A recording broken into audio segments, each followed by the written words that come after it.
আসসালামু আলাইকুম এভরিওয়ান। আজকে আপনাদের সাথে শেয়ার করব একটি সরষে ইলিশের রেসিপি। এই তো আমি মাছগুলোকে হালকা ভেজে নিয়েছি। এখন একটা কড়াইতে তেল দিয়ে পেঁয়াজ বাটা দিয়ে একটু ভেজে নিলাম। তারপরে একটু লবণ দিয়ে দিলাম। তারপরে হচ্ছে একটু হলুদের গুঁড়ো দিয়ে আমি মশলাটাকে একটু নেড়ে চেড়ে নেব। তারপরে এটার ভিতরে আমি একটু সামান্য পরিমাণে মরিচের গুঁড়ো দেবো কালারটা ভালো দেখানোর জন্য।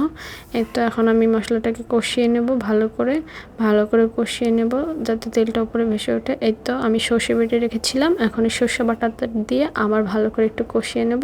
তারপর আমি ঝোলের জন্য পর্যাপ্ত পরিমাণে পানি দিয়ে দেব। আমার যতটুকু ঝোল রাখবো সেই অনুযায়ী আমি পানি দিয়ে দেবো। এখন ঝোলটাকে আমি ফোটানোর জন্য ঢেকে দিলাম। এই তো আমার ঝোলটা ফুটে উঠেছে। এখন হচ্ছে আমি যে মাছগুলো ভেজে রেখেছিলাম, এখন সে মাছগুলো একে একে সব ঝোলের ভিতরে এখন মাছগুলো সব দিয়ে দিব।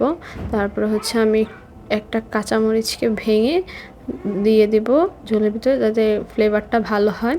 এখন আমি ঢাকনা দিয়ে আবার ঢেকে দেব ঝোলটা মাছের সাথে ভালো করে ফোটার জন্য। এই তো আমার ইলিশ মাছের রেসিপি তৈরি। আল্লাহ হাফেজ, সবাই ভালো থাকবেন।